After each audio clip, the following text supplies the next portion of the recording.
आज हम बात करने वाला हूँ पप्पू जी का यानी राहुल गांधी का। ये पप्पू जी ने अमेरिका में जाकर अपने ही देश को निशा दिखाने में कमी नहीं रख। राहुल गांधी ने बीजेपी सरकार और आरएसएस पर निशाना साधा। ठीक है, कोई बात नहीं, विपक्ष पार्टी का कर्तव्य होता है सरकार पर नजर बनाए रखना, लेकिन किसी धर्म या जाति के नाम पर क्यों भाई निशाना साधती हो। अमेरिका में जाकर उन्होंने सिख धर्म की आज़ादी, आरक्षण और चुनाव आयोग पर भी बयान दिए हैं। राहुल ने चीन और बांग्लादेश की तारीफ करते हुए भारत में बेरोजगारी को लेकर चिंता जताई। कांग्रेस नेता राहुल गांधी अमेरिका दौरे पर है। उन्होंने अमेरिका की जमीन से बीजेपी सरकार पर जमकर निशाना साधा। उन्होंने आरएसएस से लेकर मोदी को घेरने की कोशिश की। आरक्षण और चुनाव आयोग पर बात की। राहुल ने सिख धर्म की आजादी को लेकर बयान दिया, जिस पर बीजेपी ने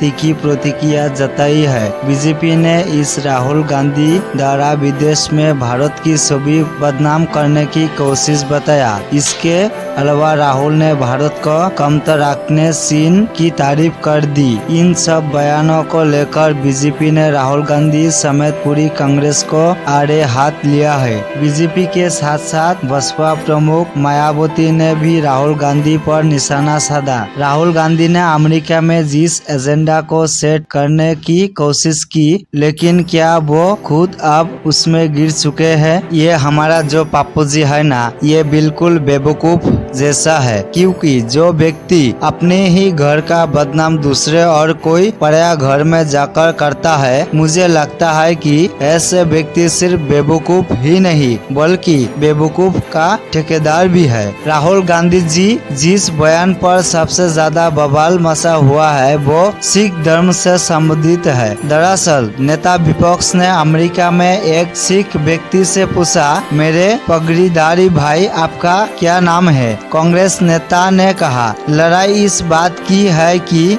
क्या एक सिख को भारत में पगड़ी या कड़ा पहनने का अधिकार है या नहीं, या एक सिख के रूप में वह गुरुद्वार जा सकता है या नहीं। लड़ाई इसी बात के लिए है और ये सिर्फ उनके लिए ही नहीं बल्कि सभी धर्मों के लिए है। इसके अलावा राहुल गांधी ने अमेरिका दौरे पर भारत को कमतर रखने हुए चीन की तारीफ की। उन्होंने कहा, एक तरफ जहां भारत में बेरोजगारी एक विकट समस्या का रूप धारण करती जा रही है, वही दूसरी तरफ चीन और वियतनाम जैसे देशों में रोजगार तेजी से बढ़ रहा है। इन देशों में बेरोजगारी खत्म होते ही जा रही है। उन्होंने बांग्लादेश को लेकर भी अपनी बात रखी और कहा, बांग्लादेश ने हमें कपड़ा उद्योग के मामले में पूरी तरह पछाड़ दिया है। वाह भाई वाह, आपने तो बांग्लादेश का भी सुनाम कर दिया है। हाँ भाई, आपको शायद बांग्लादेश का हालत पता ही नहीं। वाह भाई पप्पू जी, आप तो ये बताते कि बांग्लादेश में देखो हिंदुओं पर कितना जुल्म हो रही है। ना भाई ना, ये तो आपको पता ही नहीं, और होगा भी कैसे। जो व्यक्ति अपना घर का मान दूसरे घर में बैठकर बदनाम कर दे, उसको तो अच्छाई को भी बुराई ही देखेगा। राहुल जी, आप शायद भूल रहे हो मेरा प्यारे युवा भाई की आपका ही सरकार देश को दशकों से इस देश को चलाया है। बीजेपी आने से पहले आपका सरकार था, तब का गरीबी और भूखमरी का आंकड़ा जरा चेक कीजिए मेरा प्यारे युवा पप्पू भाई। हाँ, बांग्लादेश का बात करते हो ना, कितना प्रोजेक्ट मेड इन बांग्लादेश का दुनिया में चलती है, और मेड इन इंडिया को देखो अब सारी दुनिया में चल रही है। कांग्रेस सरकार में कितनी मेड इन इंडिया का प्रोडक्ट चलती थी। हाँ, लगभग ना के बराबर। क्या भाषण देते हो आप। विपक्ष को घेरने की बजाय आप देश को ही घेर लेते हो। क्या आप पाकिस्तानी नेता की तरह हरकत करते हो। अमेरिका की गोद में बैठकर इंडिया की बुराई करती हो। कभी बेरोजगारी की बात तो कभी धर्म संकट की बात। मैं तो चाहता था कि राहुल जी को वोट दो, लेकिन जो खुद का नहीं, मतलब जो दूसरे और का निशारे पर नाचे, वो क्या देश का विकास करे। मेरा तो ये ओपिनियन है। आपका क्या राय है कमेंट में जरूर बताएं, और वीडियो को लाइक और चैनल को सब्सक्राइब कर देना प्लीज। पूरा जानकारी के लिए वीडियो को अंत तक देखिए। इसके अलावा राहुल गांधी ने चुनाव आयोग पर सवाल उठाए। उन्होंने आरोप लगाया कि लोकसभा चुनाव के लिए सभी सभी को समान अवसर उपलब्ध नहीं कराए गए। राहुल ने कहा कि मैं इसे स्वतंत्रता चुनाव नहीं मानता हूँ, मैं इसे काफी हद तक नियंत्रित चुनाव मानता हूँ। उन्होंने कहा, मुझे नहीं लगता कि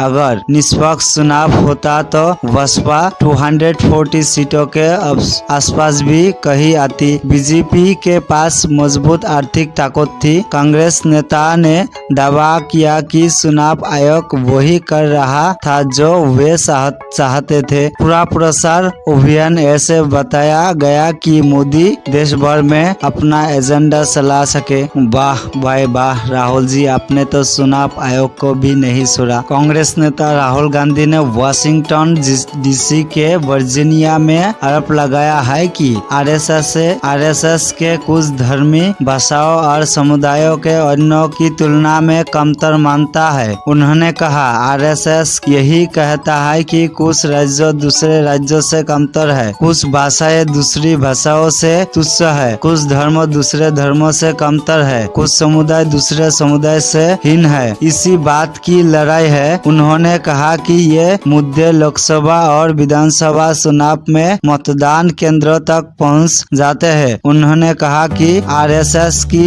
ये विचारधारा है कि तमिल, मराठी, बांग्ला, मणिपुरी ये सभी तुच्छ भाषाएं हैं। लड़ाई इसी बात की है। राहुल गांधी के अमेरिका में दिए गए बयान कांग्रेस पर उल्टे पड़ते दिखाई दे रहे हैं। बीजेपी समेत कई पार्टियां राहुल गांधी को घेर रहे हैं। केंद्रीय मंत्री शिवराज सिंह चौहान ने राहुल गांधी पर अमेरिका में दिए गए उनके बयानों को लेकर हमला बोला और कहा कि विदेशी धरती पर इस तरह से देश की छवि खराब करना राष्ट्र विरोधी। बीजेपी प्रवक्ता ने राहुल गांधी को भारतीय लोकतंत्र के लिए काला धब्बा कराया दिया। बीजेपी प्रवक्ता गौरव भाटिया ने राहुल गांधी पर विदेश में अपनी टिप्पणियों से भारतीय लोकतंत्र को कमजोर करने की कोशिश करने का भी आरोप लगाया। बसपा सुप्रीमो मायावती ने आरक्षण के मुद्दे पर कांग्रेस पर कटाक्ष किया है।